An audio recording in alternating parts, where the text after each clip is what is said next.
और जब तेरा दिल भर जाए लौटा देना। मैं घूमते घूमते दूसरे पेड़ के नीचे पहुंचा। एक पति पत्नी का जोड़ा घूम रहा था। पत्नी वहीं पेड़ के नीचे रुक गई। पति चुप था।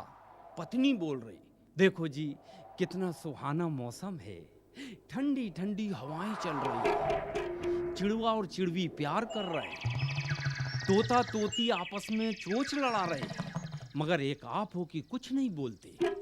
पति बोला, मैं घर लौट जाऊं? घर में भी बोलती, यहाँ भी बोलती है। पत्नी बोली, अब कुछ नहीं बोलूंगी, चलो चुपचाप।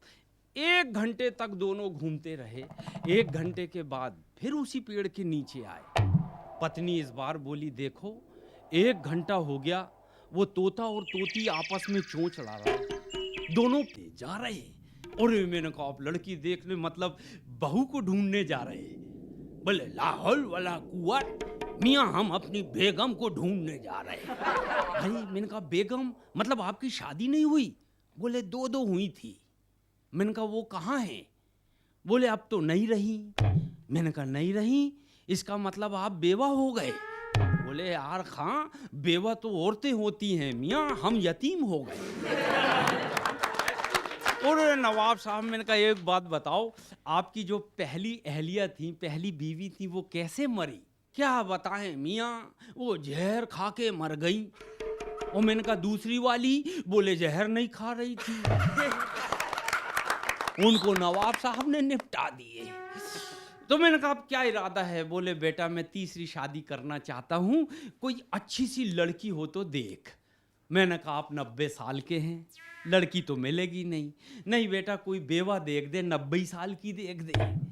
मैंने कहा, नवाब साहब 90 साल की तो कोई खातून मिलेगी नहीं, 45 साल की 2 चलेंगी। और नवाब साहब तो खुश हो गए। बोले, बेटा तूने तबीयत खुश कर दिया। वैसे देख, एक ही से करा, कोई बेवा भलाई हो चल जाएगी। मैंने कहा, नवाब साहब ऐसी गलती मत करना, आप तो शादी कुंवारी से ही करना, 2-4 दिन में बेवा अपने आप हो जाएगी। नवाब साहब तो एरोप्लेन से ही कूद गए। आइए मैं 2 लाइन फिर बुजुर्गों पे सुनाता हूँ।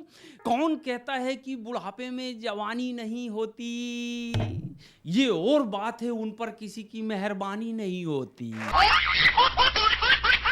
दोस्तों, बचपन में एक बहुत प्यारा शेर सुना था। किसी शायर ने कहा, लिपट जाता हूँ माँ से, मौसी मुस्कुराती है। लिपट जाता हूँ माँ से, मौसी मुस्कुराती है। उर्दू में गजल सुनाता हूँ, हिंदी मुस्कुराती है। वैसे बहुत सारी भाषाएं हैं इस मुल्क में, लेकिन बहुत पहले एक संस्कृत भाषा बोली जाती थी। हमारी राष्ट्रीय भाषा थी संस्कृत।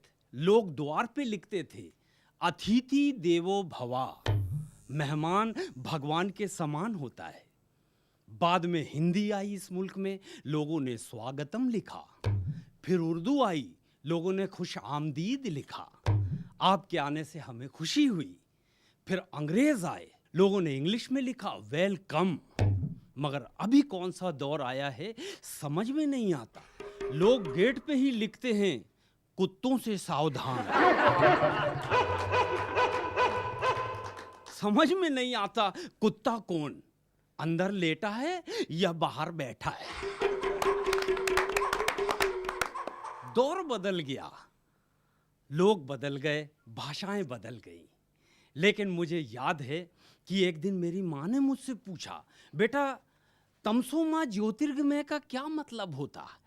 अब संस्कृत तो अपने को भी नहीं आती, मगर माँ की रिदम पकड़ा और वहीं बोल दिया। जैसे ही माँ